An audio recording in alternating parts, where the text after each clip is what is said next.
Welcome back, everybody. It is episode 42 of the Jader and Kyle show. It's good to be back, everyone. Short little break in between shows. We were here 4 days ago on Sunday for episode 41 doing Palm Springs. Now we're back for American Psycho this week. Jader, I'm joined by you again. How are you doing, man? What a change, right? From Palm Springs to American Psycho. I don't think it gets much more drastic than that. Really, man. I can't lie to you, man. I'm super hyped about this show tonight. I absolutely love this film. Spoiler alert. So, just so and Way to build up the anticipation. Seriously, no, but it's not even that, man. I just haven't seen it in such a long time. And there's films that you treasure growing up, and you're like, oh man, this movie was awesome, and then you kind of revisit them. We've had a couple on the show where I'm like, man, I remember this movie being way better growing up. But this wasn't the case for this one. I still have a lot of love for it. And this movie gets a lot of hate, to be completely honest with you. It's very, it is, I feel like it is a cult following with this film. But yeah, man.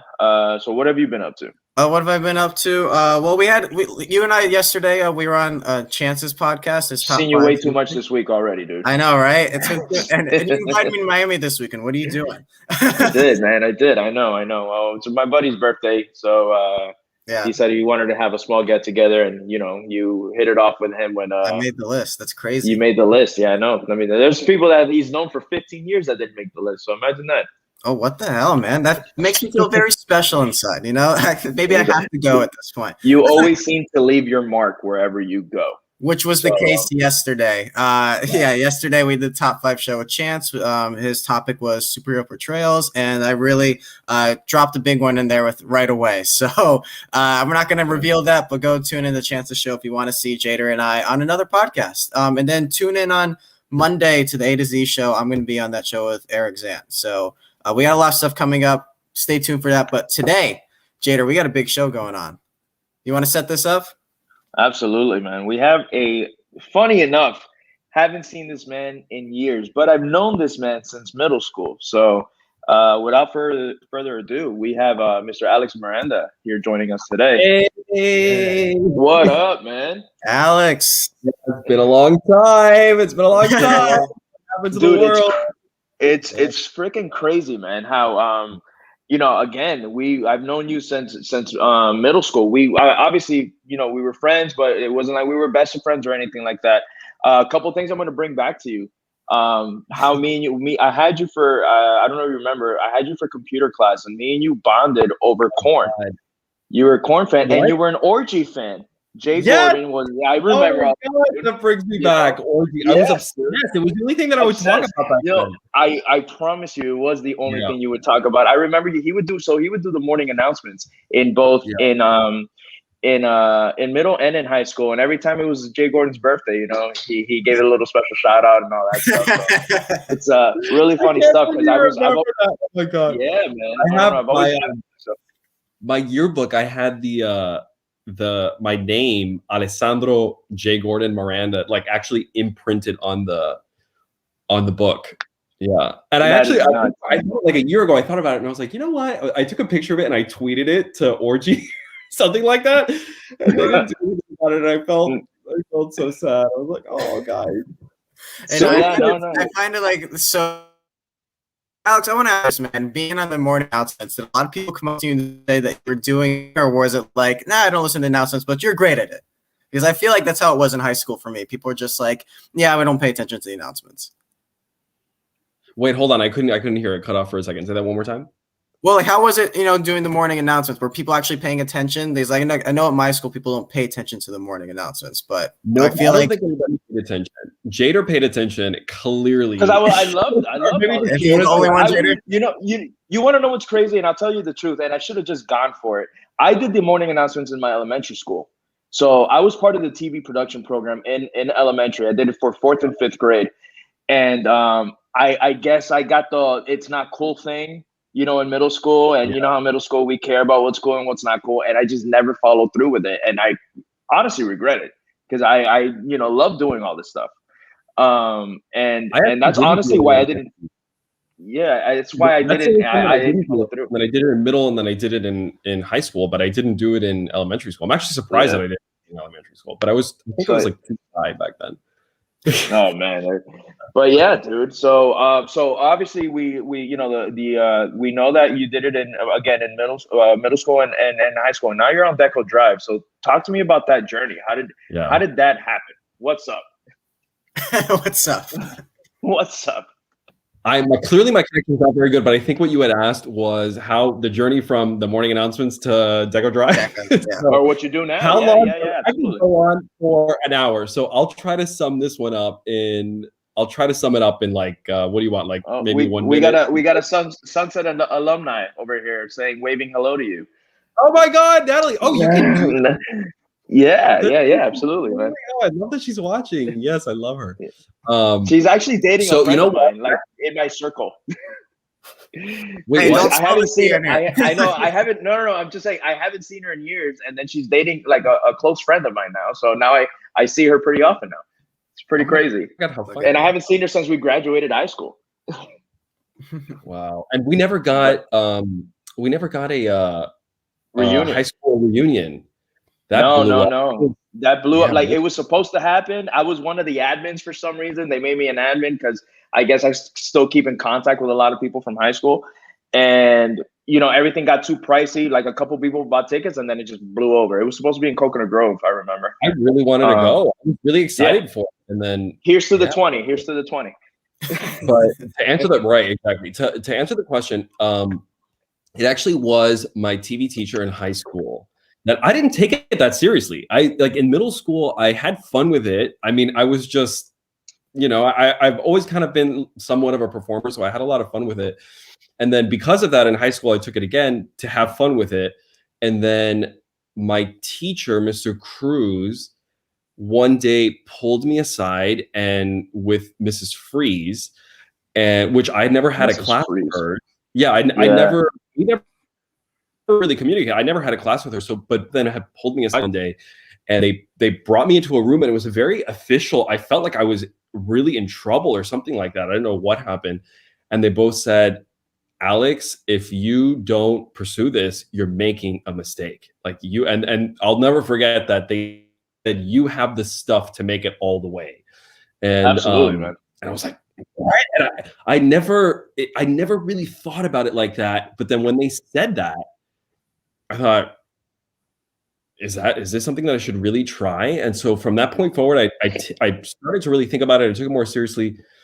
Then boom, I just applied to all the best journalism schools. I really wanted to go to this one school. Luckily I got in, went, and then it's just been this thing that started and kept going. I mean, I did in college, I did, you know, internships at Today Show, CNBC, all these different stations. And then boom, talk show out of nowhere, second job, a reality dating show on CBS, which was crazy. I was 20. They had to lie about my age because I was so young. And then I hosted this national show. It got canceled, but I hosted this national show. And then it was OK TV, which was another national show. And then all these other kind of things that I was doing, making appearances on, you know, Wendy and this show on VH1 and that show on E and whatever. And then that turned into HuffPost Live, and then HuffPost Live turned into news anchoring in Tampa, and then that Tampa turned into to Deco Drive. So it's just been this crazy whirlwind of a 10 years that I could have never, ever in my life anticipated based on that conversation with my TV teacher. I was like, my biggest dream was just to be a reporter, you know, in somewhere, and all of this other stuff happened. I didn't plan any of it. Like this has all just been whatever came to be, and I've rolled with the punches, and there's been no master plan. There really hasn't, or at least if there has been, I've changed it every 2 years. So I guess it doesn't really count, but I've just been having fun. And that's what I basically have done for a living now for this point in time. So that brought me to Deco, which was just this full circle right back. That's what I was gonna ask you. You had moved to Chicago, if I'm not mistaken, right? You were there for a little bit, or you were just moving everywhere around the States, wherever the shows were, you would go. Was college in Boston, then first talk show in Tucson, reality show in Chicago, OK TV in New York, HuffPost Live in New York, then the station in Tampa, and then back to Miami. How did it feel coming back home? I like traveled, and then I did a couple things in LA. Like I did a little thing for E in LA. That was more recently. That was really fun. So yeah, it's been, and then I had, like at OKTV, I had a little franchise called A-List Living with Alex. So we would travel all over the place, and I would showcase celebrity experiences. And we would go to the Bahamas, and we would go here, we would go there, and with Deco, I used to, when we were doing junkets and stuff, I used to go all over the place, but we don't do that anymore. So it's hopefully we return to normalcy soon. Just like you, I mean, again, I'm nowhere the level that you are or anything like that, but just the little press junkets that we would be able to get, which obviously brought me back to you, man. I was so shocked to see you. I was like, holy shit. And Kyle had seen you a couple times already, and he's like, you know him? I'm like, dude, I've known him for years, man. It was insane. But hopefully we return to normalcy, man. I really do miss it. Even I know the virtual thing, it's still fun to do and all that, but it's not the same. I feel like that one-on-one is just it's a different level. It has the virtual. I don't know about you guys, but it has some benefits. I feel like it eliminates that whole thing where you're getting moved to now you're sitting in front of the room, and then you see the this publicist and that one, and it gets you all kind of nervous, and you walk into the room and the star's there, and there's that awkward time where you're sitting down and they're figuring out the lighting, and on the Zoom, it's just kind of like, hey, what's up? Okay, you start, blah, blah, blah, you're done, you move on. It removes, at least for me, a bit of the nerves of the whole process. Yeah, I mean, that's what I was going to ask is like, well, first I want to get back to you kind of jumping across the country like crazy. Like, how does it feel to like never really settle down, but more of just like get to experience all these different big locations? And you're really out there too at this point, getting your name built up more and more. Like, are you feeling that as you've jumped from one place to another, that people are starting to recognize you even more? I don't know. I have a really interesting career. It's so funny. Somebody actually commented on this literally today, where so Stacey Dash, the actress from Clueless, she's been trending again because she's sort of apologizing. She made in the past.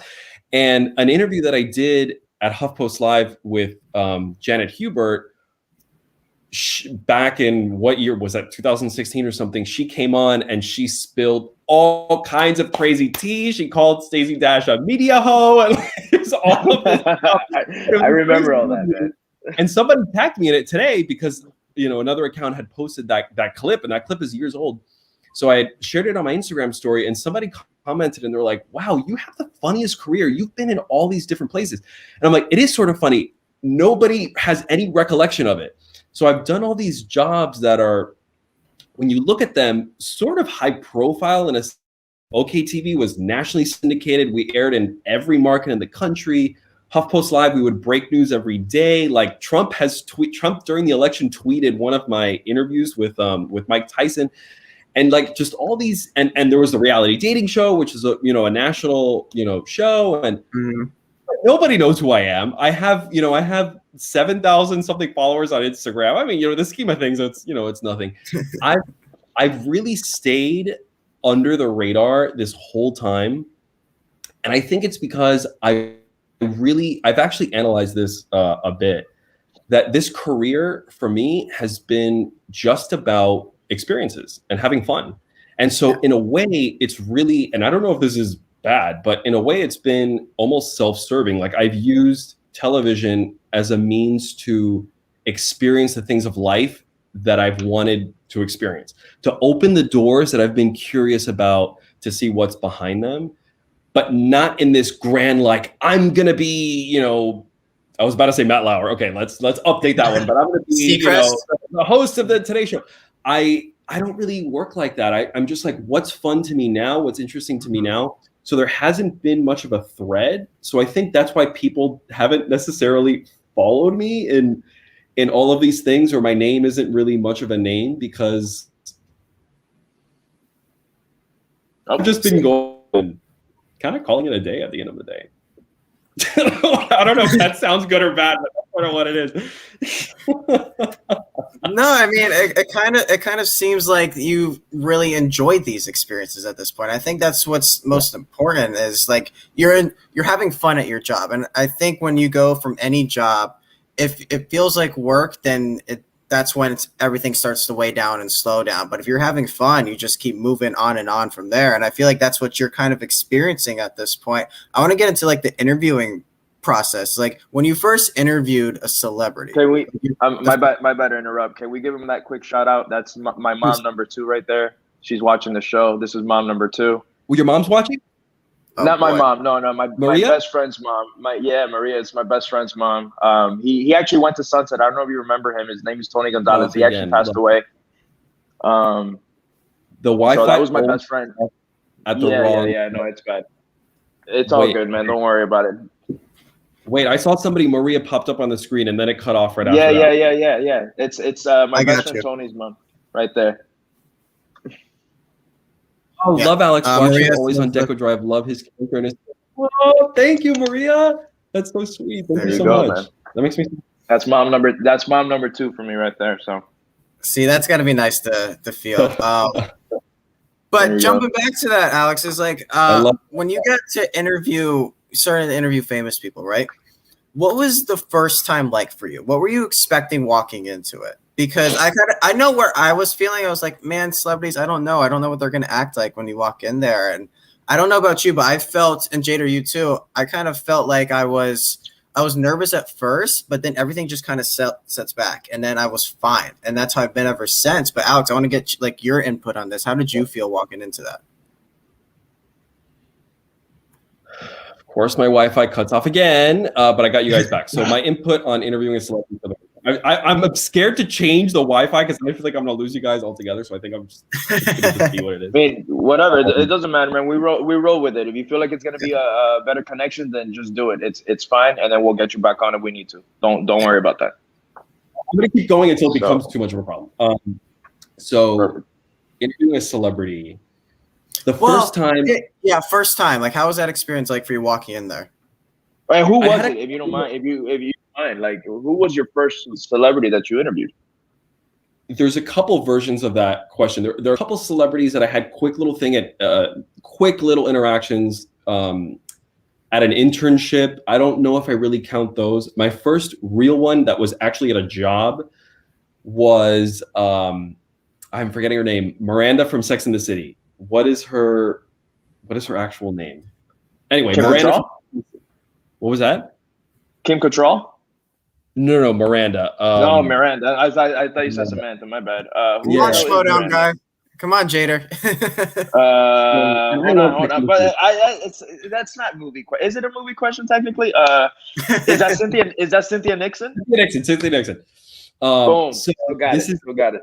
I have a story. Do you guys want a story, or do you want me to just tell you how? Because let's go, man. Hey, this is your time, man. Don't worry about it. This is one of the most humiliating, embarrassing moments of my entire life. I don't even know how to say this. Oh my God. I was just okay. So I was working for an outlet called Plum TV. I don't know if you guys remember this. It was sort of like a lifestyle, luxury, destination, travel kind of outlet. They were on TV in various kind of luxe markets like Miami Beach, Telluride, stuff like that. The Hamptons, and then they had an presence as well. So I started working for them. This is after college, before my first real job. And they had a reporter there who's really, really funny. And his shtick was that he always had some cutesy little thing that he would do. And so I started working there, and I got my first assignment, which was to interview Cynthia Nixon at this red carpet here in Miami. And the whole point of it was for, adoption for children and all of that. So he told me, he's like, it would be really funny. He's like, you should ask her what the hot new baby is for 2000, whatever year it was. Like, I don't know, just guess 2007 or something like that. Because back then celebrities were adopting babies from a certain country or whatever. So he was like, it would be funny for you to do that. And I'm thinking, oh, that's like a little cringy. I feel like only the right person with that question. So I go, and because I'm always up for a challenge and I always take risks, we're going down this red carpet. You'd think that it would be really loud. And no, the room is dead silent. It's all the people that I grew up watching on local Miami TV that I had seen for the first time in my life, people who I greatly respected on this red carpet, and then little old me. And everyone's asking a really serious question. And then when Cynthia Nixon gets to me, oh my God. Everybody did it. You took that shot. And I go, Cynthia, it's just the hot baby of 2000, whatever, was from Malawi or what, something like that.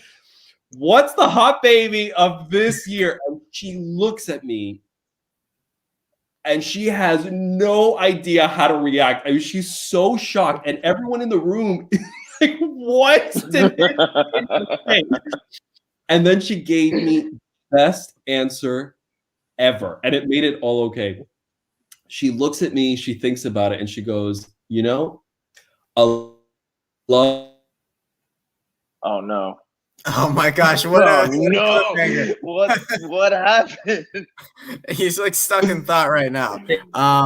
Alex, we did not hear that, Alex. We didn't hear that answer at all. You cut off completely. You left us in an anticipation here. So, Alex, Jader, go ahead and message him. Let's see if we can get him to come back in real quick. Oh my God! What a way! This is what happens with That was perfect, dude. Yeah, it happened at the right moment. And look at him stuck in thought right now. I mean, it could have been worse. It could have been like one eye off, like something completely off. But oh yeah, I mean, this is part of the show. So guys, yeah, so far so good. Alex will be back. We're gonna fix this issue. Whoever's tuning in, if you guys got a question for Alex, you're more than welcome to shoot one at him. Any question at all. Absolutely. Get involved. Let me tell him that he got cut off.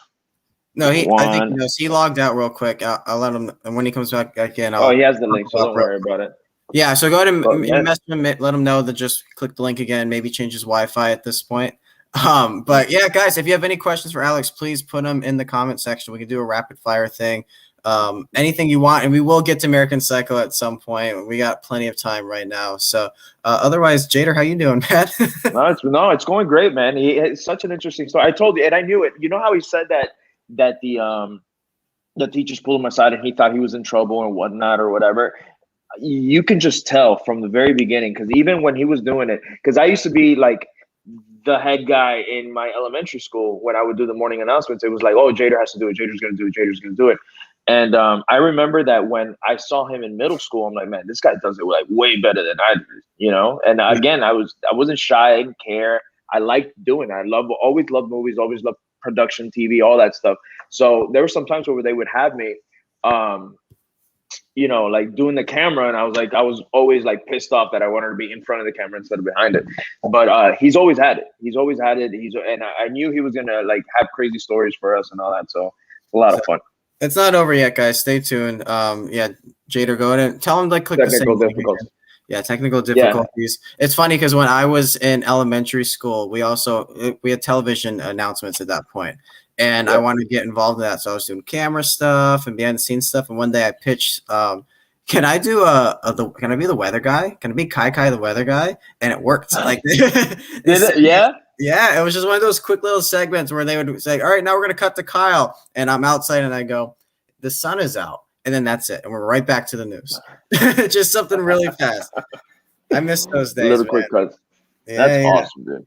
No, we had a bunch, man. And again, I was trying to get like my friends that like movies. They're like, no, exactly what you said. Like, morning announcements suck. They're, it's for losers, this and that and that. And it's a major regret of mine, man, because I've always liked it. I've always done it. And I remember Alex going around school just interviewing random people, camera behind him, and he was just there like, wait, what do you think about Pizza Fridays? Like stupid shit like that. But it was great, But I wish he didn't say Kai. Why not? Oh shit, look. Tim said he's gonna be Kevin Smith and Jason Mewes. That's fucking awesome. I wish. Cool. But yeah. Alrighty. This is the first episode this has happened. This is actually happening. First time. Hey, you know what? Number 42. Never forget it. That's right. It's funny, man. I was just thinking as we were doing this, like we got to have him on again at some point to like just do an interview talk where we just talk to him. Right. The time. I'm sending the link one more time to him, so we'll see how that goes. He's still not here. He says he's backstage. I don't see his camera at all. Tell him to click the join the show. Yeah, absolutely. Yeah, right now, guys. But also, while Jader's handling that real quick, we have 2 new shows that premiered today. If you go back and check those out, we had the Stream War Pros. They premiered. No, we're not plugging them. They didn't plug us. We're not plugging them. Oh, that's true. You know, maybe next week. No, I'm just kidding. The Streaming War show was actually, I only caught the ending of it, but what I saw, I loved. I love the dynamic between all 3 of those. They're all great characters. Great characters. Listen, great. There we just go. interviewers. Like I love Nardo, love me, David's okay. But yeah, we got the Monday, we got the A to Z program. Tuesday, Just Too Sweet show. The 4-quarter show. #petty always. Wednesday, we got the Put in the Book show and Granny Speech Tea. That is probably one of my favorite shows, Granny Speech Tea, man. I love those guys, every single one of them. It's always fun to jump on there. Thursdays, Millennium Meltdowns, and then the Floaters. Right on. Yeah. Are we good? There he is. Can you hear us, Alex? I can't hear him. Did it happen again? Is it good? No, Are we good? Are we not good? He's there. I think the camera's just catching up with him real quick. All right, no problem. Alex, say something if you can hear us, or put it in the private chat if you can hear us. Yeah.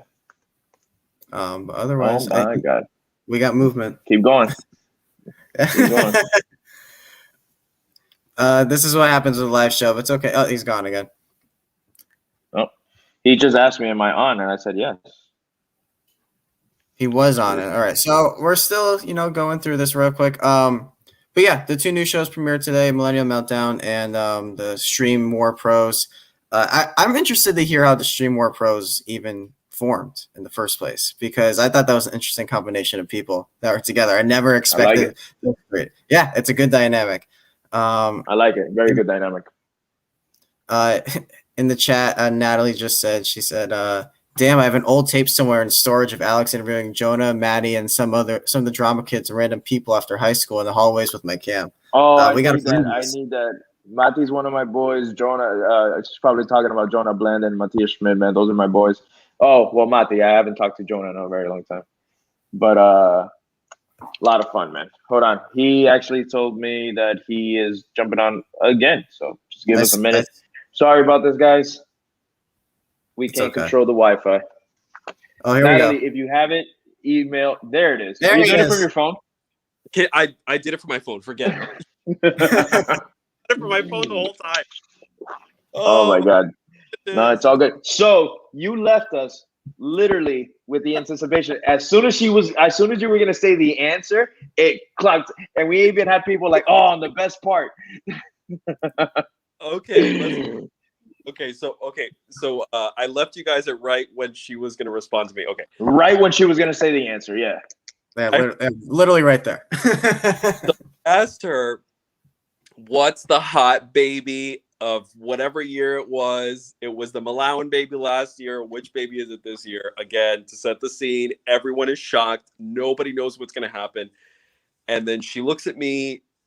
She thinks about it for a second, again, with shock on her face. But then she turns to me and she says, "You know what?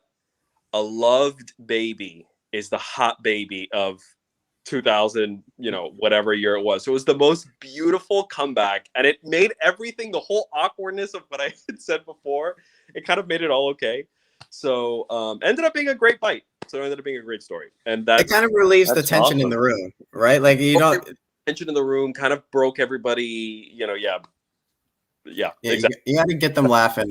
Sometimes the celebrities you walk in and they can be a little stiff, a little cold, and you just got to kind of hit them with the question that they haven't heard before, or with a fun question, and it really opens them up. I don't know if you've noticed that before, Jader, at any point with any of the celebrities you've interviewed, but I remember the first person I ever talked to was Kelly Marie Tran, who's out, back in the news now with Raya and the Last Dragon.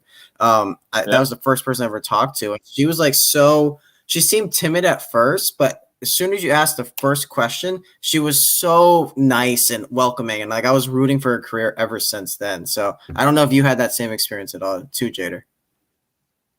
I like to break the ice very quickly. So obviously you got to do your background and know and see what they've done, passion projects. And the first guy I interviewed was the Fed Fernandez, Alvarez from he was the director of Rings of not the remake, but it's more of the sequel, the newer version Fetty of Alvarez? Rings of the Ring. Fetty Alvarez. No, it wasn't Okay. Fetty Alvarez. It was F Alvarez something. I feel so bad that I don't remember his name, but I knew he was supposed to do the reboot with I said this on one of our last shows of The Crow, and he was supposed to have it when Bradley Cooper was attached to the project. And to my interview, because obviously it was my first one, I didn't know how I was supposed to dress. Obviously, you saw me with Schwartz, with Ben Schwartz, that I was a little bit more proper. But that day, I showed up in a T-shirt that said The Crow on it. But thank God, because as soon as I sat down with him, he just pointed at my shirt and he goes, "Man, I love your shirt." And then I'm like, "All right." Obviously, I'm like, I have plenty of Crow questions for you, and he's like, "And I'm ready to answer them." And it was just so easy flowing right after that, just breaking that ice. With Carl Urban, when I interviewed Carl Urban, it was asking him about Dread, because I know he has such a passion to want to do the Dread movie. He wanted to do the character again, whether it went to TV or it went there. So I asked him a Dread question off rip, and he was like zoomed in with me. And then that one was a round table actually, and I kept throwing questions and he would answer my questions. I felt terrible, but I was like, hey, you know what? I only have 3 minutes. I'm gonna get my 3 minutes worth. but yeah, it's just breaking the ice. And again, celebrities are people too, man. Just so far I've had luck where I haven't had a bad experience with anybody that I've interviewed. Knock on wood, it stays that way. I try to be as easygoing, but I know there's some I don't want to, like risk takers. Like they'll just ask questions and to try to make them feel uncomfortable. I'm happy to be there, So any 2-3 minutes that I get with any individual, I'm gonna try to go for it and make it as pleasant as possible. So Alex, what's been the most fun you've had interviewing a famous person? Because I know you went to Hawaii and got to talk to The Rock and Kevin Hart and Jack Black. That seemed like a pretty fun one. That was really fun. Just the travel for me is just very fun, because when you do junkets like that and they come, like that one came with bungee jumping, it came with like all kinds of other fun things. So that was great as far as a trip.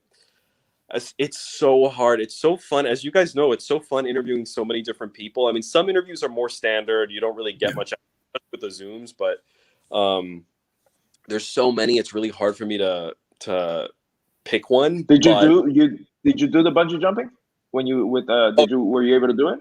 Oh yeah. Oh definitely. man. I thought amazing. Whatever's in front of me, I'll do it. Like I'm I always like to, again, like I'm in life, I like to open the door. I like to, figuratively, I like to have every experience that I can have. But the time that I really, really clicked with someone the most was that at least kind of comes to my mind was at HuffPost Live, and I interviewed Anna Faris, from Scary Movie and all those. She must be a delight. Oh she my must be a delight. God, it was amazing. I loved her so much. We clicked so well during the interview that after that she gave me her cell phone, and awesome. And she was like, "You should come to LA." This coincides with another story. This is my biggest regret, and actually my only regret of my career, weirdly enough, and one of the only regrets in my life, where she gave me her cell and she was like, "You need to fly out to LA, then or the next time you're in LA, come to my house." And this is when she was married to Chris Pratt. And she's like, "Come to my house." Wow. Podcast. She's like, "The last person I had on was Jennifer Lawrence." And she's like, "You should come on. We should talk." Because she and I were talking about Myers-Briggs, which is just this personality thing that I'm obsessed with. And I thought that we were the same personality type because we clicked so well. So we were talking about it. She loved it. She's like, "Come out, come to my living room. We do it in my living room and we'll do the podcast. And it would be so much fun." And I was like, "Yeah, definitely." And I always figured that I would end up in LA for one reason or another within the next, few months or something. And I hadn't gone to LA for, I don't know, a year and a half after that. So I should have just booked a flight to LA and gone and done I was going to tell you, why didn't you book the flight, dude? I know. Like, I guess at that time I was maybe just really kind of busy and I lost track of it. It was just ridiculous. What an amazing opportunity. I loved her. She's such a great person. She's so nice and she was so generous, and I really would have loved to do that. So biggest regret, but definitely, yeah. I mean, we exchanged numbers. I mean, that was wonderful. That's awesome. That's dude. that's so awesome. so That's such a great incredible. story. Yeah. So Texted briefly after that. So that was really surreal. I was like, "Hey, Anna." oh my God! Remember me? God. Right. Right. Oh, that's so cool. So Alex, I kind of want to transition to this a little bit. Movies. You to be doing this, you have to love entertainment some way, whether it be television, film, whatever. And on this show, the Jader and Kyle Show, we love to cover movies. So, where does your love for movies come from? What is your relationship with it? For me, again, here's another funny thing where I there is a bit of a divide with me and a lot of people who I do work with in the industry. That what brought me to television really is the experiences that television has provided me. So I love movies. I love music. I love all of the things that the three of us talk about. But I've never been a movie expert. I've never been a music expert. I have, the ones that I love. I have my favorites. What I think I love about movies the most, and you can see it in most of what my favorite movies are, is movies that make me think about give me more of an understanding about myself or about human nature, about society, whatever kind of introspective films. American Psycho. You literally listed Into the Wild, Cruel Intentions, and American Psycho right there. Right. A lot of movies. I think Cruel Intentions is not so much in that, but that was just a really fun one from high school. But most of the movies that I love are movies like that. So I think that's where my interest in movies and film comes from. When I really get to it just gets me thinking. So that's kind of where we get into our movie of the week. Then you gave us your list of films. There was Cruel Intentions, like you mentioned, Jader. What were some of the other ones before our main one? The Shining is one of my favorites. Definitely Cruel Intentions. American Psycho. Romeo and Michelle's High School Reunion, classic. The Wild is arguably my favorite movie. I mean, if I had to pick one, I guess if it were an overall, it would be Into the Wild. I just really connect with that character. That movie's phenomenal. I absolutely love that movie. So kudos to you, sir. That's a great one. I don't know. I always forget what my favorite movies are actually when somebody asks me about them. And they're like, really but obvious. You literally hit all five that you mentioned to me. It was Into the Wild, The Shining, Romeo and Michelle's High School Reunion, American Psycho, and Cruel Intentions. So those are the five you gave me. Yeah. So I will tell you something. We have a little bit of a confession to make, Alex. We did not post any of these films. Kyle was like, you know what? I want to talk about American Psycho, and that's what we're going to talk about. So, and I'm like, hey, man, it's on the list. Can I say where I'm coming from on this? Absolutely. Go ahead. I just wanted something that's going to be a great discussion to have. We have been beaten over the head with cheesy 90s films from some of our guests recently, and I'm kind of tired of it at this point. I want to let's at least break into the 2000s, which we did with the year 2000 here. American Psycho came out, but it's like I want to get into a more modern thing, and American Psycho I saw your list. I was like, this is a perfect movie to jump back into. So, Alex, it's funny because hearing your personality and who you are and the way you talk and stuff like that, it's so funny to hear you pick American Psycho as one of the films on the list. So I got to hear why. Why was this film one of the ones that you wanted to talk about? Why do I love this movie? Number one, for me, above all, the movie is hysterical.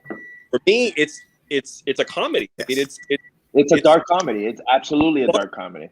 It's so funny to me. I mean, the one-liners are hysterical to me.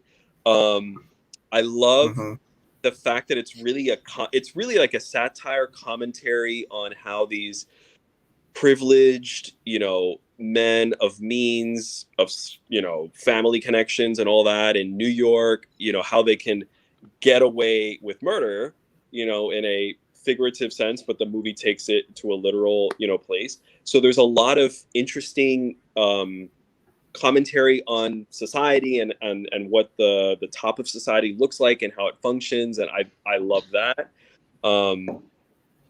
He was also, Patrick Bateman, for me, especially when this movie came out, was also really aspirational. I mean, he, aside from the, you know, the fact that he was this serial killer, I mean, he took care of himself. You know, he Yeah. this amazing life at the top of, you know, the New York social scene. Like, you know, so there was also some interesting stuff there. And yeah, I think those are the reasons why I love the movie. What about you guys? So American Psycho is one of those films that is constantly, I feel like, shown in montages and referenced all the time. And I feel the same way as you, Alex, as far as the comedy aspect of it.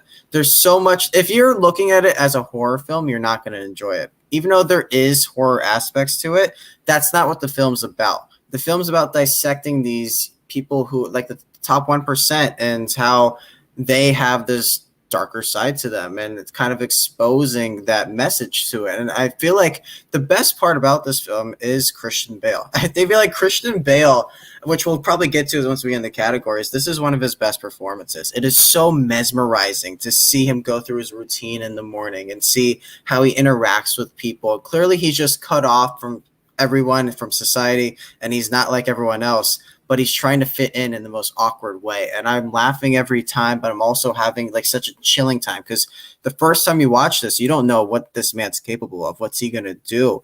And as the thing unfolds, obviously you learn more and more, but I really enjoyed going back to watch it second time, third time, whatever it may be, because there's so much more you pick up on this. Jader, how do you feel about American Psycho? Same thing. I'm so glad that Alex or Kyle picked this film because it had been a while since I revisited. I remember, again, I said it shortly before already. I remember loving this film when I first saw it, right? Because it was more I felt the ending was so mind blowing. And it was one of those movies that I held. It's just like, you know, there's a couple films growing up in high school that I just saw that, you know, just hit, like, set this bar up for me with the type of films that I like. I like movies just like Alex. I like movies that make you think. I like movies that just make you feel a certain way. You're like, what? Like, kind of like trippy ending movies. I love all that. And I hadn't revisited this film in a while. And by a while, I mean maybe like 6 or 7 years the last time I saw this film. So it had been a while, probably my third or fourth time watching it. And it was just, and I saw it actually with my girlfriend last night, which had, like, I didn't tell her anything. I didn't tell her it's a dark comedy. I didn't tell her anything. I'm like, just sit down and watch. But I had given her a warning because she's been wanting to see it for like, since we got in quarantine. She's like, hey, show me all these movies that you talk about. And I do talk about American Psycho. And she's like, oh, let's sit down and watch it. But I don't know why. I'm like, I feel like she's not going to like it. And right. I was right. She didn't like it.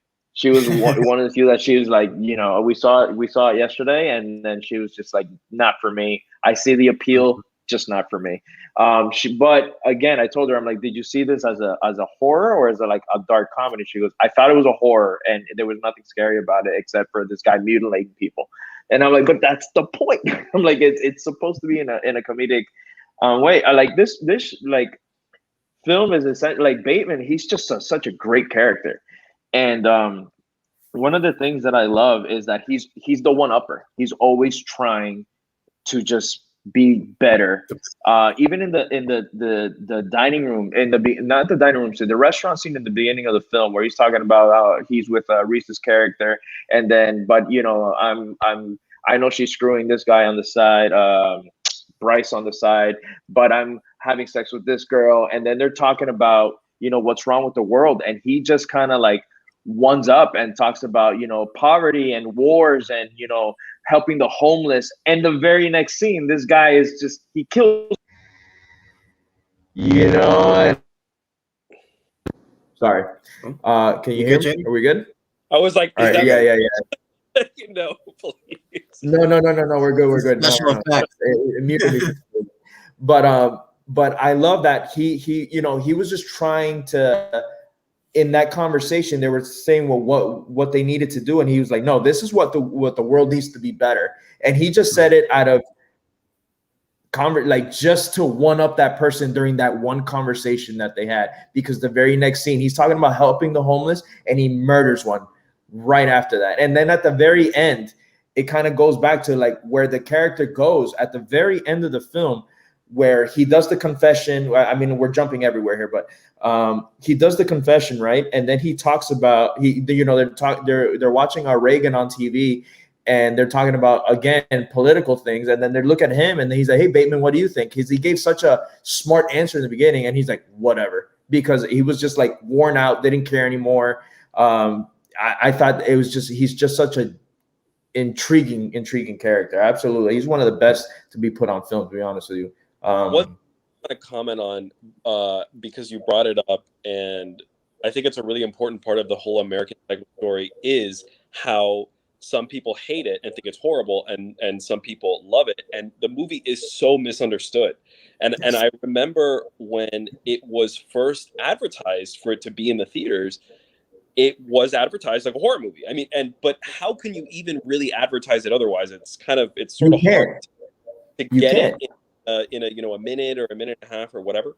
But I also remember back then, and I haven't checked in a while, but when you would look at these Rotten Tomato type, scores for American Psycho, the score was always very low, at least when I, look. Maybe that started to change as people have started to understand it later on. Yeah. But American Psycho is where I really learned that I cannot trust a critic's opinion of a film, or even a score, or some sort of like aggravated thing of a film, because oftentimes people just don't understand what the film's about, or don't understand the beauty of it, and judge it for something that it's not. So American Psycho is really what taught me that.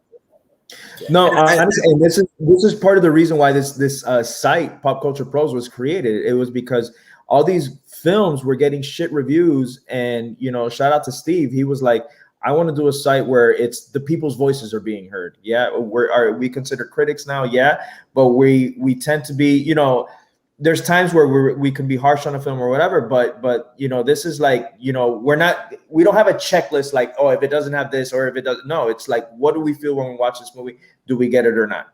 Does it work for us?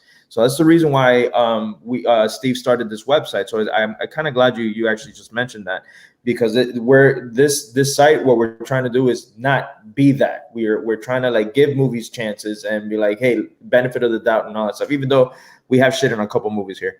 But it's funny because it's everybody. That everybody has their experience with a film, and it's true for their experience with the film, and that's not necessarily going to be the case for everybody. And I think that's an important part of Well, I think the role of a critic is to be a primer for someone who is interested in a movie. Should I see this thing? We need reviews on everything, on homes, on food, on destinations, whatever it may be. So when it comes to films, it's not the critic's job per se to just destroy the film, more of to let you know what you're in for, or how they experience the film themselves. And I feel like that's kind of the beauty of criticism, is there's so many different points of view out there. And as a audience member or viewer, whatever you may be, you can find that person who you relate to the most and see, what did they think? Okay, oh, they really liked it? Great, I'm gonna go check it out. Oh, they didn't like it? Well, I'm just gonna save money now at this point. Wait till it comes on demand or a streaming service now at this point. It's kind of like reading a menu. We're getting you ready for what's gonna come, and then you can kind of decide from there. That's what I like letting people know, is like, I'm not telling you to see it or not to see it. I'm telling you how I experience it. And I think that's do the same thing, which is so funny that the three of us actually do this for a living, and I even say that, but it's true. I mean, we're giving our best, and if you trust, it's exactly it. Like I tell people, hey, you know what, it wasn't for me, or it was for me, I absolutely love it, but hey, I dig this kind of stuff. Like for me, what I love about this film is I'm a big horror fan, but I love the horror aspects of the film, and again, but it's still not a horror movie. And that's one of the things, again, I had to explain to Steph last night. I was like, you have to understand that, because I was cracking up watching this movie last night. And then she was like, but are they supposed to be she even said like the acting is like not it they're not acting bad, it's just weird, it's a weird They're world. distant. And I'm like, and I told her, I'm like, well, this is like 1988, 89, towards the end of the 80s. And then I'm like, and this is the top percent. Like what they care about, what these people care about is getting into Dorsia, you know, is what suits are you wearing? Like that's what's important to them. But it also shows this one character that has just this dark side of him, you know? So again, absolutely love this film. I don't know if you guys want to just go ahead and jump into the categories now. And yeah, so this is about the time when we start jumping to the categories. And I think there's gonna be a lot to talk about here. Our first category is always is best scene. The best scene in the movie. It could be your favorite scene, it could be a scene you think is the absolute best. I think there's so many great options to choose from here. But Alex, you're a guest. I want to start with you. What is your favorite scene in American Psycho? This was hard. I had to think about this a lot because there's a few iconic scenes in American. When you think about American Psycho, you think about the card scene. You think about the scene where Patrick kills Paul, and what other scenes there's a few of them that you think about. The chainsaw scene. Yeah. I think overall, I would go with the scene where Patrick kills Paul. Because it's got a lot going on it. It's got some of the funny moments. It's got a bit of the horror in it. It's got Jared Leto, which I think just did such a great job in this movie. And I love the line where he says, "Try getting a reservation at Dorsia now, you stupid." It's so good. So yeah, I would have to go with that one, I think.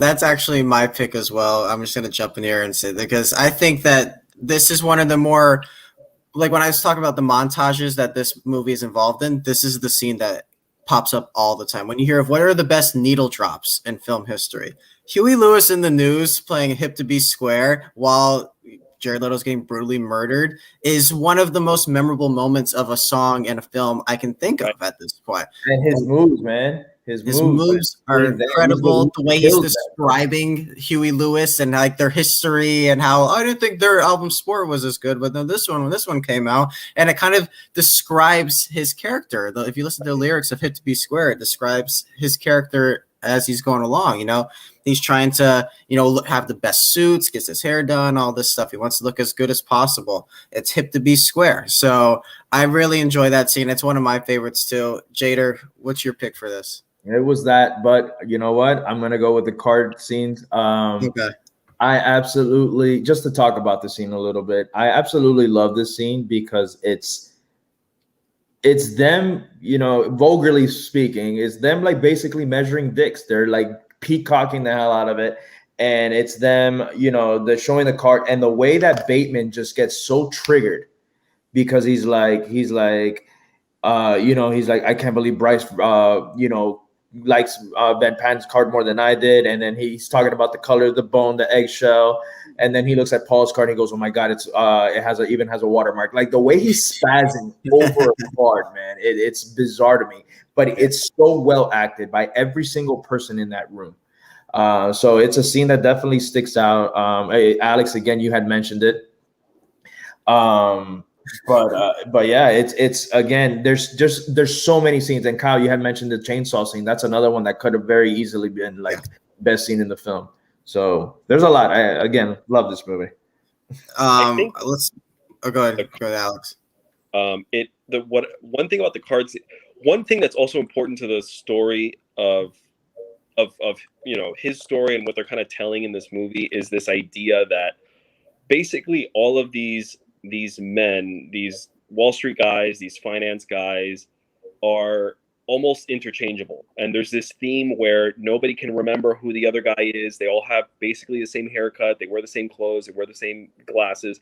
And when you stand on Park Avenue in New York, you see that a lot of the men dress the same. It's you're a machine, in New York City when you're working in that industry. And the card scene, the fact that they're having to find these tiny, minute little differences in these cards is a beautiful way of illustrating how these men are all practically the same in so many ways that in order to find a difference, you have to. This one is bone white versus this one that's stark white, and yeah. So I love that scene is really funny and it's great and all that, but it also tells that story too. So that's really cool. Yeah. Next category we have here is best line. So the best line from the film. Jader, I want to start with you in this one. If you're ready, I know Jader, you can go back and forth with your quotes, but what do you have? I mean, I can go all day with this, but I'm gonna pick the one that I have a T-shirt of. I just couldn't find it for the episode, and I posted it on the IG today. But it's I have to return some videotapes. Just the way he sees that line, it's iconic, and it's every time he's about to explode. That's his line. That's the thing. So that for me is my favorite line. Every time I hear it, it's so great. There's so many great moments though in this. So many lines that he just spews out quickly. When him and Paul have that lunch reservation, it's not Dorsia, and then he goes, "Oh, there's not that many people here," and this and that and that. And he goes, "I'm a child of divorce. Give me a break." Like little things that he just puts out that are just so witty, and I'm like, this is so good. It's such well written, so tight.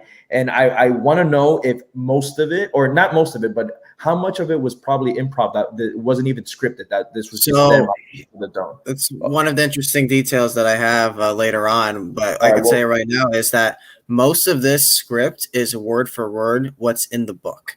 Like a lot of it is very much, they took it from the book and they put it right into the film, even the dialogue. So I think it's more about the delivery of Christian Bale and how well it's done that you think maybe he just came up with this on his own, because it feels so natural and ready as it's coming out.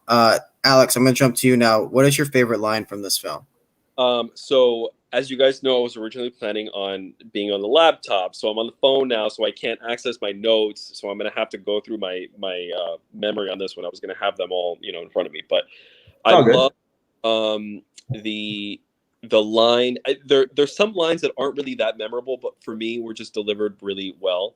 When he walks into Espace with Evelyn and meets that group of friends, the artistic group of friends, and he said, I had it verbatim on my phone, but I'm going to have to kind of go through my I'm obviously doing this on the phone now, but where he says, I was on the verge of a panic attack when I thought that we didn't have a reservation at a Espace, and when I realized that we had a great table, a wave of relief washed over me. So the way that he says it, I love that line. I love when when Evelyn and him are in the cab and she brings up getting married or something, or getting engaged, and he removes his headphones and goes, "Sorry, I can't take the time off of work." I thought that was great. That was genius. Yeah, dude. Absolutely.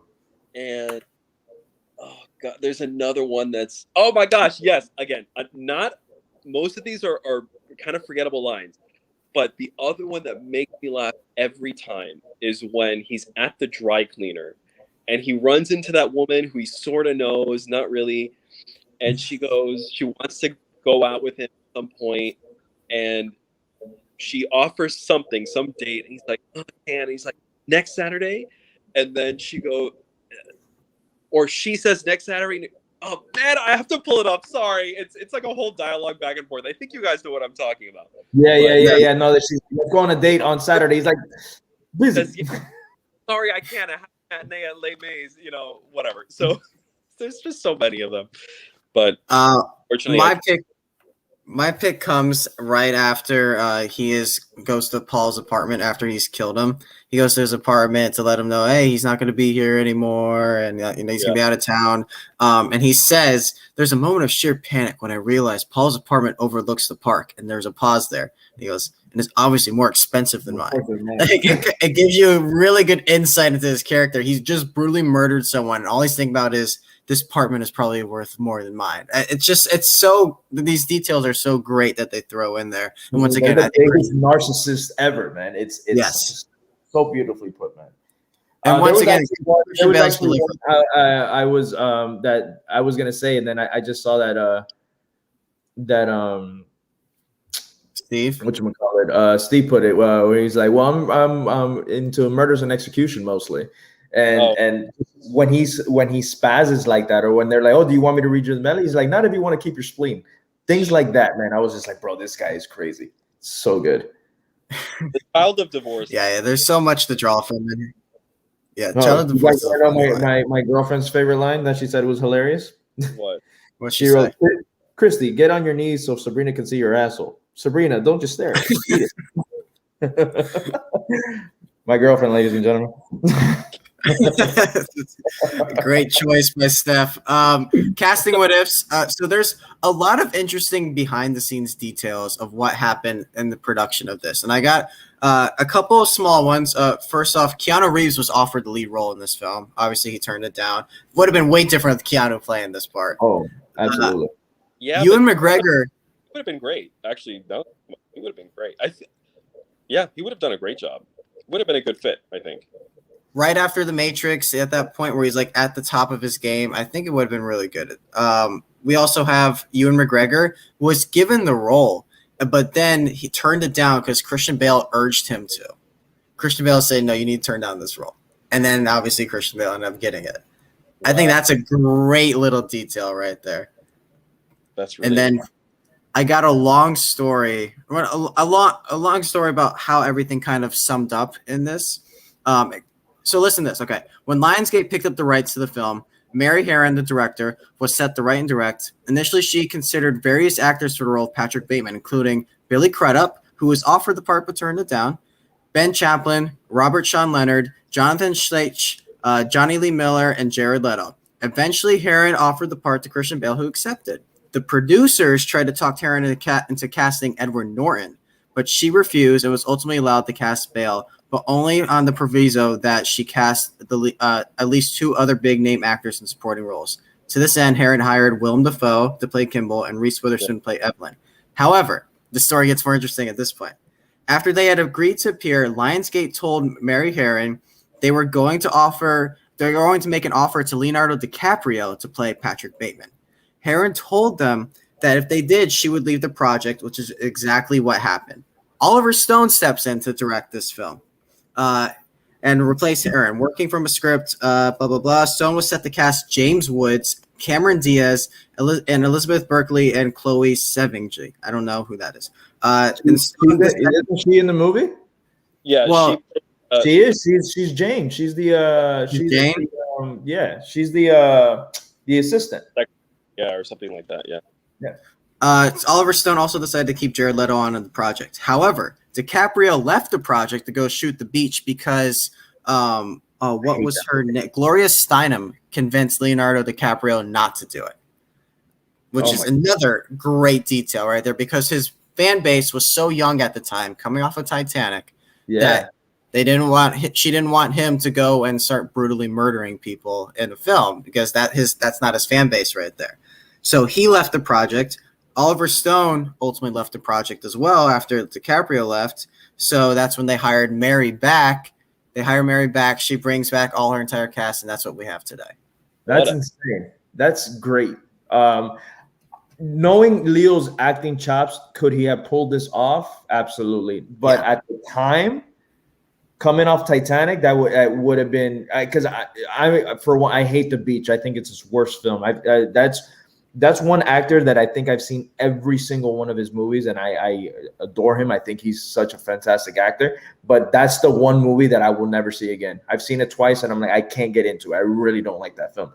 So it's interesting to see that him being in American Psycho, knowing what we know now and his acting ability and his chops, like he can definitely pull that off. But I feel like I don't think he was ready yet. Yeah, exactly. Yeah. I don't think it would have been ready. So. And killed this role. I mean, there's just Keanu Reeves, I think, would have actually done a great job, but I just don't see anybody nailing that. Did I call him Patrick Bateman? Oh my god. You see that Freudian slip. Christian Bale. They're interchangeable. We knew we were talking, man. It's all good. Christian Bale, I cannot see anybody playing that part better than him. It was perfect. It was, to me, a perfect performance, and I can always find something, and I just never did I think he was acting. I mean, he really was that character to me. Yes. Yeah. That brings us to our next category, the Mahershala Ali Award for Best Sharpshooter, which is the character who does the most in the least amount of time. Alex, I'm going to throw it to you for this one. Who was your pick for this? Let me let you guys go first on this one, because I'm gonna have to rethink this. Okay. It's okay. Yeah, I'll go after. I'll jump in here then real quick. For most of these categories of the actors, it was tough because I really feel like this film was mostly Christian Bale. He's the one that you remember the most, obviously, but by far to me, I really don't remember too many of the other characters after you watch this. But one I do remember is Willem Dafoe. And I think it's because Willem Dafoe, as the investigator, he was instructed every time that he had his scenes. Director Mary Herron instructed him to do it 3 different ways, either to know that he's the killer, to suspect he's the killer, or to have no information at all. And she directed him those 3 ways for every single scene and would purposely recut them, about all 3 scenes, so that audience members would get confused as to what's going on at the time. Like, is he on board? Is he not? What's going on here? And Defoe is obviously just such a great actor that he's able to sell that every single time. So I think he's pretty great in this film. Jader, who's your pick for this? That was my pick. I mean, yeah. I feel like he was the only other standout in the film, like complete standout. Because Reese Witherspoon, you know, she I love her. Again, that's another actress that I think she's great. But in this movie, kind of forgettable. All his, you know, Ben Patton, Bryce, everybody that was around, kind of played the same. They were the same guys. So I was between Willem Dafoe and Jared Leto, and I thought Leto was fantastic in this. But I have to give the edge to Dafoe, just because, again, it's interesting that you just said that, because I had no idea that interesting detail. Because every time that I watch this film, I'm like, does he know? Is he leading him on? Because, okay, so we're obviously going to talk the ending. So the whole time I'm like, is this Bateman? Is Defoe's character real? Does he really exist? Is he really in this universe? I know Colin and I had this conversation briefly this afternoon. But every time I watch this film, I'm like, I wonder if he's a real person or if he's somebody that Bateman just thought of, you know? And it's kind of like keeps on edge on, you know, I'm doing. This is a spoiler review, Anthony. Sorry. Anthony's definitely seen this film. Yeah, the movie is 21 years old, so. But it's always something that every time I watch the film, I was like, because you never really see him again after that dinner scene. Like that was it, you know. And then, you know, obviously he goes on this killing spree and just nothing ever happens, because obviously we know what happens at the end of the film. So it was between Leto and Defoe, but I give the slight edge to him. What about you, Alex? You got a standout character that's obviously not Christian Bale, right? So that sharpshooter category is. Yeah. Yeah, I mean, it's tough with this movie because it mainly is Christian Bale. I'm going to just go rogue. There's somebody who really, really made me laugh and has a very, very small role in the movie. I don't even know if this is really what you guys want from this category. But imagine this, Alex. Imagine this in sports terms. He's the player who comes off the bench and like hits 5 threes in 10 minutes, and then he's gone. I mean, that's it. He just comes in, he contributes real quick, and then you don't hear from them anymore. I would give it, and you guys are going to be like, what's up with this guy? He's crazy. I would give it to his friend, Elizabeth, who he has a 3-way with that sex worker. The whole scene that you see her on practically is just her sitting on that sofa. And it's just, she's in the movie for like 3 minutes or something like that, but she is just so funny to me. And I just thought I really believed her as this character. And whenever she's on, I'm so excited that she's on again. I love seeing that scene. And yeah, I just think she was really funny. She's actually also like, you feel the dread that she's going through as she's sitting there watching, knowing what's going to happen. Like, she's really, really feeling like, oh shit, this guy's going to do it again, but he's paying me well. So she's sticking around. I think she's fantastic. I'm glad you gave her a little shout out there, Alex. Next is going to be the Bill Murray Award for Best Cameo. I was referring to the woman. Yeah. Not the sex worker, but the friend, Elizabeth. The friend.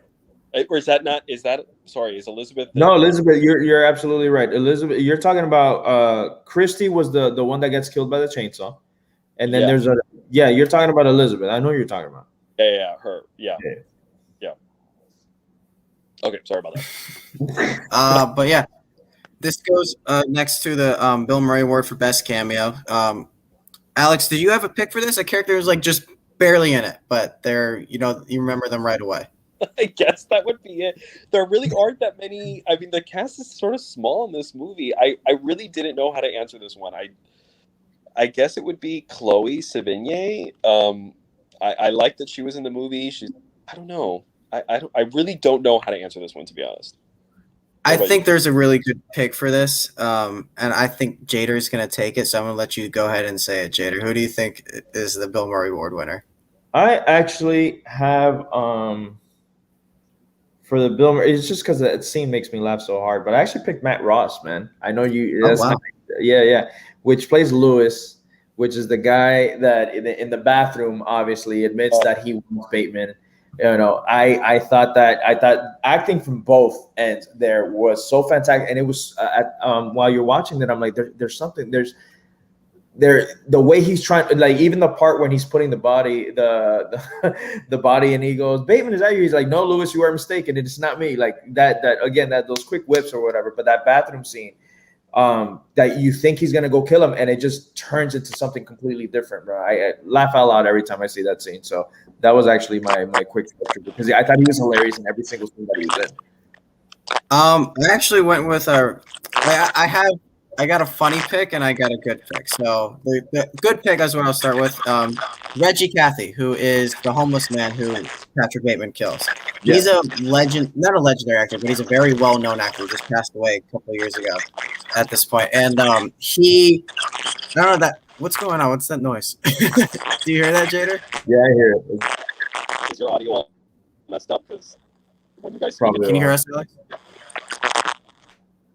Jesus. Hold on.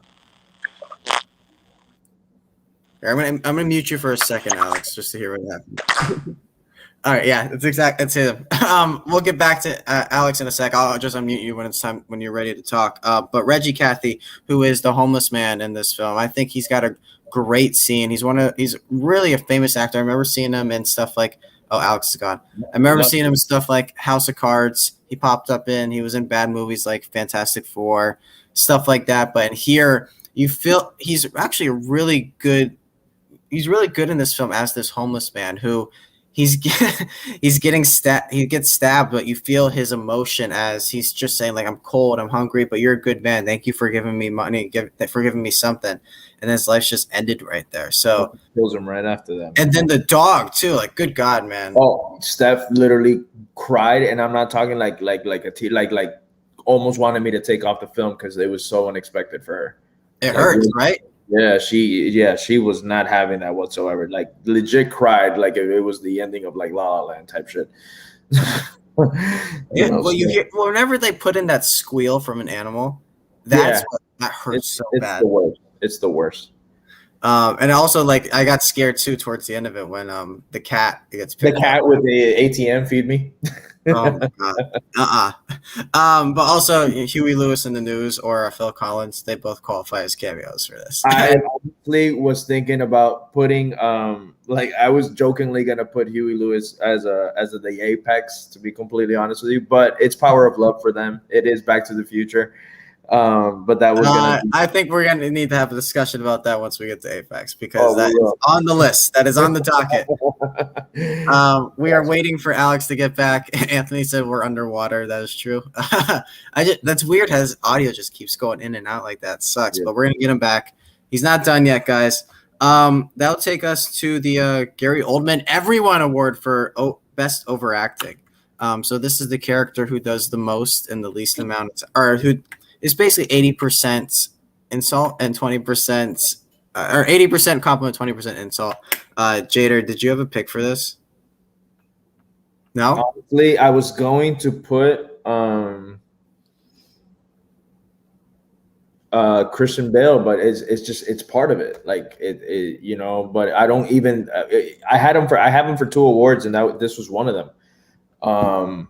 Christian Bale? Yeah, but I don't think it's not the insult part at all. I think he just killed that character. And I didn't mean that pun at all. But he killed this role. He really did. And obviously, him being the overactor and the guy that he is the reason why.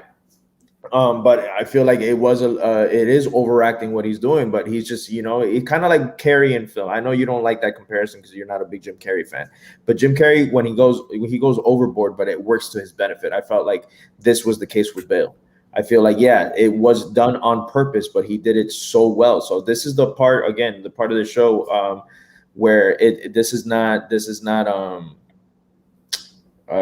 what's that derogatory word that we use? It's not it's not an insult to this. It's not insult whatsoever. It really isn't an insult to him. It's just, I think he killed it.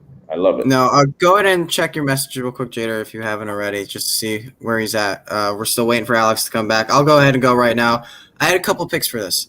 One is Matt Ross, who is the guy who shows up with the card that Patrick Bateman wants to kill in the bathroom after he comes up with the card. And then it's not for the scene in the bathroom. It's more afterwards when he's leaning over the edge and he's like, call me. I think I think that scene is a little overacted at that point. Daniel said, is there going to be a chance to ask Alex questions? Yeah, absolutely. Absolutely. Shoot the questions, man. Yeah, go ahead and type in the question, Daniel, and we'll get back to your comment and we'll shoot it out there for Alex. And then I also think I don't know how you feel about this, Jader. I feel like Reese Witherspoon might qualify for this. I felt like she was a little annoying. I don't know how you felt about her, but I think like just the overbearing of, are we going to get married? Our friends are the same. She did suck. It was between them two, to be honest with you, but I'd rather just mention more Christian Bale than her. She's really forgettable. I actually not forgot. I know she was in the movie, but every time I watch it, I'm like, oh yeah, she is in this. Like it's just one of those, not her best. Obviously, No, it's not even like it's early in her career too. She was a big name at that point, but it's kind of a throwaway role. So, guys, we're still waiting on Alex at this point. I don't know what's going on. Jade, have you heard from him? Nope, not yet. Okay. So we can go back. So yeah, we'll get his answers. We'll get his answers when he pops back up, guys. Next is the Steve Carell See You Next Tuesday award, a very new award that we've added here based off his character in The Way Back, who's a complete dick. Jader, I'm just going to go here, man. I give it to Josh Lucas just because for some reason I don't like this man in movies. I think he's probably a very nice person in real life, but in every movie he's in, he's usually a dick. He's usually a dick, and he's usually really good at it too. He's really like in this movie. He's part of the degrading woman scene. Basically, like, there is no girls with personalities and stuff like. As soon as he says that shit, it's like you want to punch him in the face. So, to me, he's a huge dick in this, and I don't like him. So, Jader, who do you have for this? I can. You know what? I'll follow your lead on that. Yeah, Josh Lucas, and it's just because he sucks in Ford versus Ferrari also, and he sucks in Ang Lee's Hulk. He's an asshole in that too.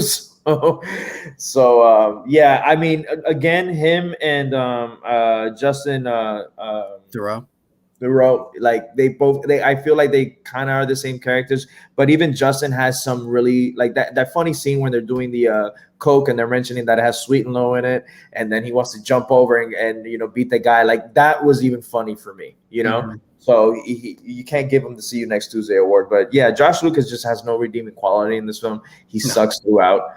There was nothing where I'm like, oh, that was pretty cool. Nothing at all. So he definitely deserves for this. Yeah. Next would be Interesting Details. I got a couple here. I just wish we had Alex here so we could get back to his stuff. Some of these details are so interesting, but we'll go for it right now. Christian Bale followed Patrick Bateman's morning routine every day during production. Yeah, so the mask on, the workout, stuff like that. Every single morning, Christian Bale is doing that, which looking at his career and what he does to transform his body. He's a method actor, man.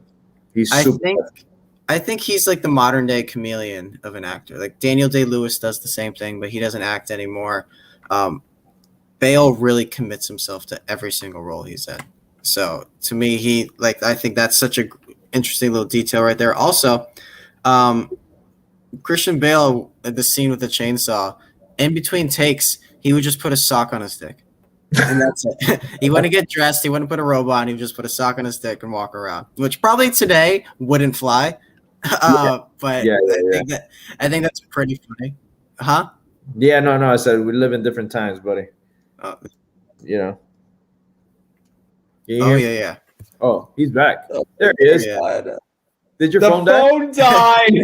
I'm like for sure his phone died. You are never gonna forget this episode. I cannot believe how many technical difficulties I've given you guys. My God. No, man, don't worry. This about is so funny. Babe, at least you're back on your computer and you have your notes again, probably, I'm assuming, right? That's true. Yeah, let's see how long this Wi-Fi holds up, though. But the phone is still dead, so I'm trying to turn it back on. Okay, so I got two for you real quick. If you guys haven't finished. No. We went through 2 categories real quick. I want to get your answers for these. One was the Gary Oldman Everyone Award for Best Overacting. Did you have a pick for this? Again, this movie is kind of. Why am I? Okay. I'm trying to get. Okay. This movie is overacted on purpose, but if I had to, the one part that came to mind, and again, this is a moment that's really not that important in the scheme of things at all, but is the Christmas party scene, Reese Witherspoon, when she's holding the potbelly pig, and just like the way that she talks about the pig. Every time I watch the movie, I always think, is this bad acting, or is this the script, or is this just exactly the way that it's supposed to go? So I always think that, so I'm going to go overacting. Yeah. I think fine. Yeah, she was definitely mentioned during the overacting. Reese Witherspoon was one of my choices. I went with her and Matt Ross, who was the guy in the bathroom, who's like, "Call me after that." There's just a little bit overacting. Oh yeah. Yeah. And then also, Alex, we went over the Steve Carell "See You Next Tuesday" award, which I don't know if you've ever seen the movie. I don't think I wrote that to him. So the "See You Next Tuesday" award is the biggest "See You Next Tuesday" of the movie. And this is based off of Steve Carell's character in The Way Back. So this is the actual character itself. It's the character is the biggest dick. Who's the biggest dick in the movie? Have to Bryce? Yeah, I guess it would be Bryce. That's his name, right? Which one was Bryce? Bryce was Justin. Justin Theroux. There's McDermott, Justin Theroux, and there's Josh Lucas. It's both of them. Yeah, Justin Theroux. Yeah, I'm thinking of the scene at the club when they're in the bathroom stall doing lines, and he jumps over the door and he starts yelling at the other guy, and he also uses a particular gay slur a lot in the movie. So I would say it's him, and he even mentions that it's his the steroids that he's on, so it's almost a part of his character. So I would say it would be him. And then we went into interesting details a little bit. I read 2 of them. One was that Christian Bale followed Patrick Bateman's morning routine every day during production. So the mask, the workouts, all that, the shower, all that stuff, that was Christian Bale every single day during production. Also with Christian Bale, the scene with the chainsaw, he would just put a sock on his dick in between takes. That's it. He wouldn't put a robe on. He wouldn't put any clothes on at all. Just be free balling it as he's walking around set. Very. I did read that before, actually. Also with Christian Bale, many told him not to do the movie because they said it would be career suicide, and it ended up being his ticket into being a leading man in films. Because after this, obviously, move into stuff like the Batman trilogy, you get Terminator, you get The Fighter. So he did The Machinist, he did Harsh Times, he did a lot of films, man. Yeah. So there's so much that came from this. I haven't gone through the exact timeline, but from what I remember, after American Psycho, it was like what, The Machinist, I think, came maybe next or something. I think he did Shaft the same year. He did Shaft the same year. I think it came out in 2000, if I'm not mistaken. Yeah, he did. See, so he did American Psycho, Shaft, and then he did Reign of Fire, Equilibrium, Machinist. That started coming out right after that. So because as somebody who was not paying very close attention, it almost felt like it was Americans. I remembered him from Americans maybe a couple little things, and then all of a sudden, Batman. So it felt, at least from far away, it felt like it was this gap. And I almost thought that he would. Maybe maybe there were all these movies and I sort of missed them, but I felt like that role should have catapulted him really fast into leading man. But I don't know. Maybe, definitely got him recognized. Because I feel like, well, actually, we'll get back to this in Apex Mountain, I think. But I have one more.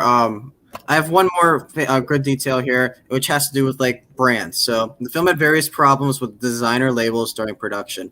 Cerruti agreed to allow Christian Bale to wear their clothes, but not when the character was killing anyone. Rolex agreed that anyone in the film could wear their watches except for Patrick Bateman. It says, hence the famous line from the book, "Don't touch the Rolex," had to be changed to "Don't touch my watch." Perry Ellis provided underwear at the last minute when Calvin Klein pulled out of the project, and then Comme des Garçons refused to allow one of their overnight bags to be used to carry a corpse. So Jean-Paul Gaultier was used instead. So many back and forths. Wow! When that guy goes, he goes, "Where did you get that overnight bag?" And he goes, "Jean-Paul Gaultier." It's just such a great moment. I love it. That's going to take us to Apex Mountain. So Apex Mountain is the tip of someone's career. It's the point where it never got better for them after this, but this part opened doors for them so much to where they never got better. This was it for them. This was the peak when you look back at their career. So I think there's a lot of people we can talk about. There's a really obvious choice. Jader, I'm going to throw it to you first, though. Who did you have for this? The very obvious choice. You want me to say it? Yeah, go ahead. Huh? Mary Herron. Yeah, director Mary Herron. The director. Hands down. She's never had a big project after that. She obviously did films, but nothing as remotely close to what she with the cult following that American Psycho is. So that was my obvious Apex Mountain. But I don't know if you had anything else. What about you, Alex? Do you have any choices for this? I guess I would go with the same.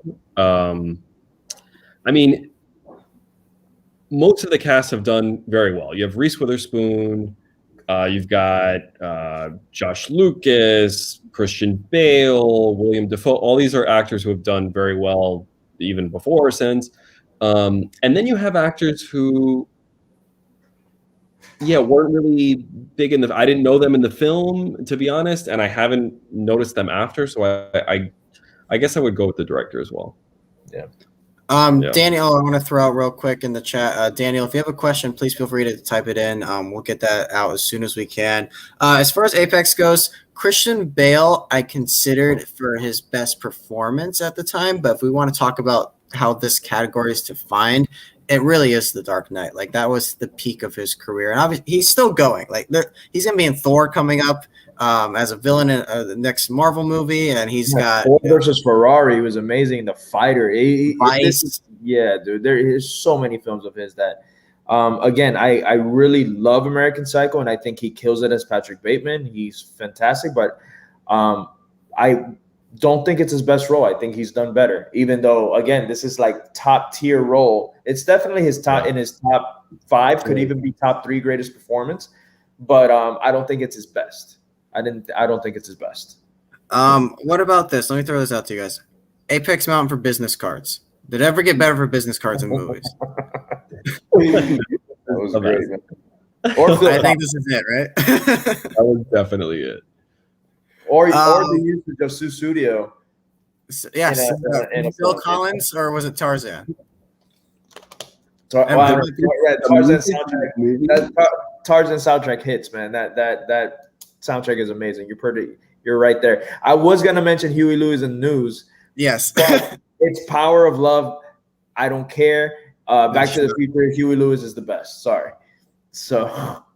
No, I would say Huey Lewis and News. This is their apex because I remember this specific scene more than Back to the Future, man.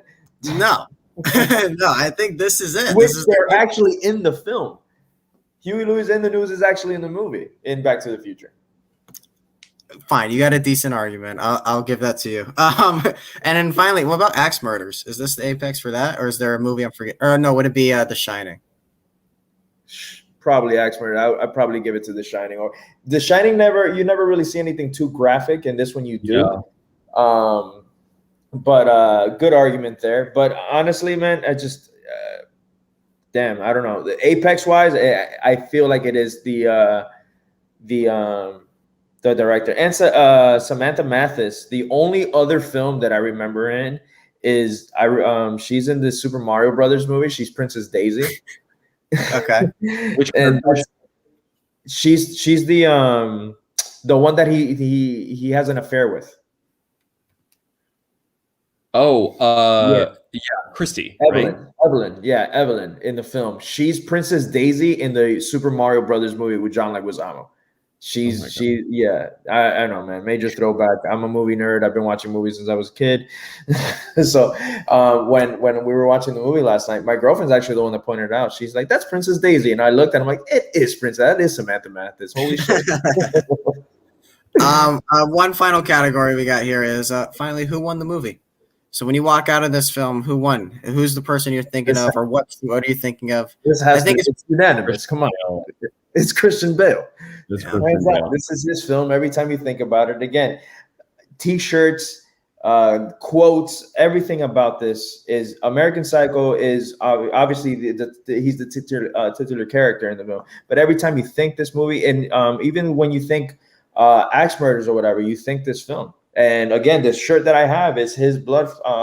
It's his face. It's just his face with blood splatters as I have to return the videotapes. Freaking amazing. Have you guys read the book? No, but I hear it's way more gruesome than the film. Like I heard it's bad. It is. Now I want school. Oh my goodness gracious. That book is gross. I mean, it's a a great book, but the movie's a comedy and the book also is a comedy too, but the book will go on for an entire one murder will be an entire chapter, and it's so gruesome. There are things that I read in that book back in 11th grade or something that to this day I still visually remember. I still visually remember that, when I was reading it. So it's really nasty. Bret Easton Ellis is great though. I had a thing for him back then. I loved his books, but yeah, I heard it's something I really want to read. Yeah. My girlfriend mentioned to her coworkers that she saw the movie last night, and one of her coworkers actually told her, she's like, "You think that?" She's like, "Oh, did you like it?" I don't know what she told. To me, she told me she didn't really like it, but her coworker's like, the book is way worse. And I actually doing a little bit of research today for the film. Read that the book had a lot of controversy, obviously, but had a lot of controversy coming out where it was banned. I think I don't know if it was in the States or overseas, but it was banned for a while where you couldn't even get it in certain areas. So that just makes me want to read the book even more now. It's really gruesome, and it's also really funny because from what I remember, like one murder will be a whole chapter, but also when he goes on his tangents about like Whitney Houston or one chapter, from what I remember, one entire chapter is the Whitney Houston tangent where he just talks about her career, and you keep going through. You're like, is this still going? So that's awesome. Yeah, that's awesome. That's so creative writing right there. But yeah, I think Christian Bale easily wins this for us. Who won the movie? Yeah, so I don't know what image you guys think of when you think of this film, but for some reason, I just think of him making faces at himself in the mirror as he's having sex with those women. Absolutely. And just how ridiculous it is, and the poses he does, all this stuff. I think it's so funny, and it makes me laugh every single time. But Christian Bale's face and how much overacting he's putting into it works so well. So. He wins this movie. Do you guys have the image that sticks in your head? Is it the blood? Is it the moonwalking? What is it? It's the blood splatter on his face when he's going with the chainsaw. That hands down. The chainsaw scene is usually what stuck with me the first time I saw it, because it was creepy. It was very creepy, especially seeing it. Oh, how 2000s, man? We were what, like 14 years old? Me and Alex. And right. Sorry, Kyle was like 4 when this movie came out. But that scene, I remember when I saw it, it was like the whole movie was fine, but that scene was the one that I kind of like kind of went back on my seat because I saw this in the theater and I was like, oh my God, like that creeped me out. So that For me, that the scene, visuals that really stand out are, believe it or not, the sets. It's less even Christian Bale, and it's the sets. The way the movie looked in general for me was so beautiful, and the whole thing was so aesthetic. They made the movie feel really stark, really cold. His apartment was, black, white, very harsh corner, very 80s. And just very cold. So I love that. And it was an interesting choice where I'm sure you guys noticed that in the scenes where there's a view out from a condo or something, the scenes in the backdrop look really fake, like really, really fake. Yep. I've realized, or at least I've interpreted it as a way of making it seem even more dreamlike, even more surreal, even more not real, because it's more, his fantasy in his head of what he's doing. But that for me the most when it comes to this movie.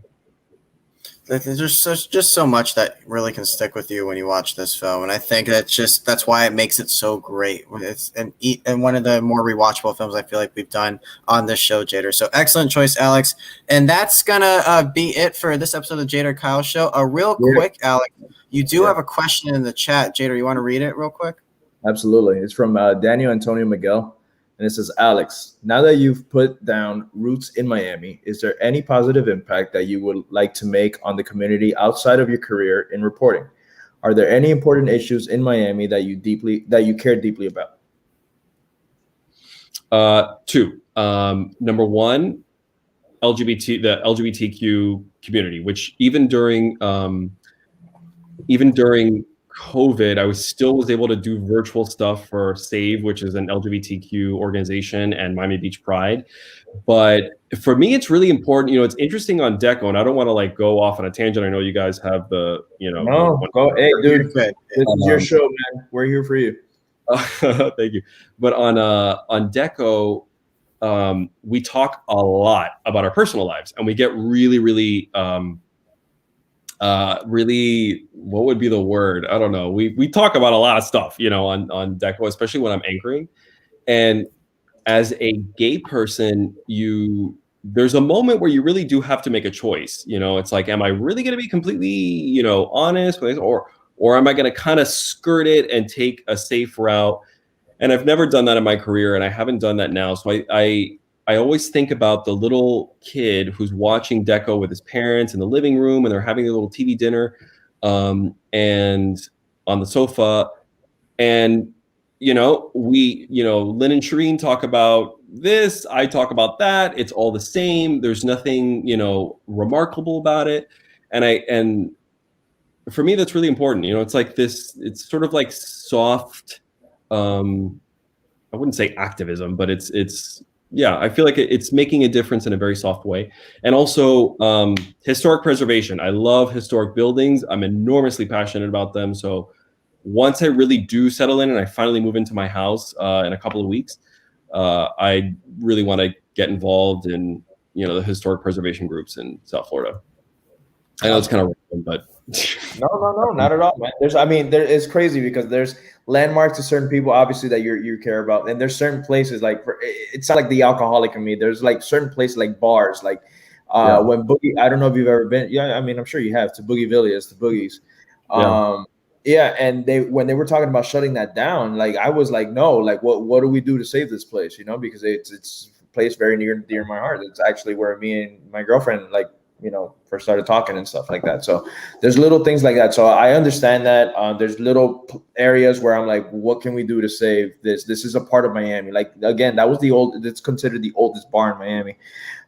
So I get that 100%, not obviously not to that level where I'm trying to save a bar and you're trying to save historical landmarks, but same thing. Yeah. Boogie's is I love that place, and it's also really charming, and it's really cute, and it's really, I don't know, for me, that building represents that area of South Miami, and it's important to the fabric of that community there. And when I heard so that's still happening. When I heard that, I was so sad. So yeah, have they closed?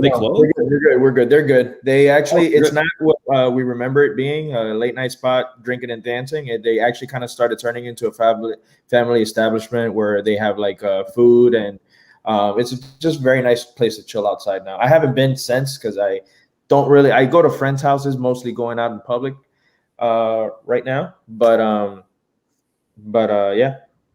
Is that where we went to, Jader? Yeah. Did we go there when I was visited a couple weeks ago? Excuse me? No. I said, no.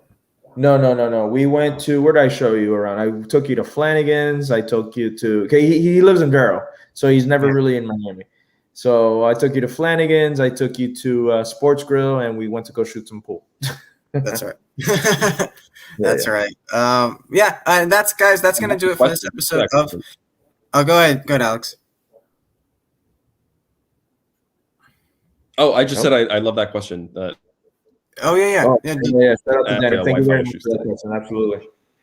But that's going to do it for this episode of the Jader and Kyle Show, everybody. Thank you so much for joining us and commenting along. Alex, thank you so much for being on the show. It was a pleasure having you here. I hope you had a good time. Thank you. That's so much fun. Yes, I had a great time. Thank you so much. Go ahead and plug whatever you want to plug, man, where people can watch Deco Drive, your social media, whatever you want to talk about.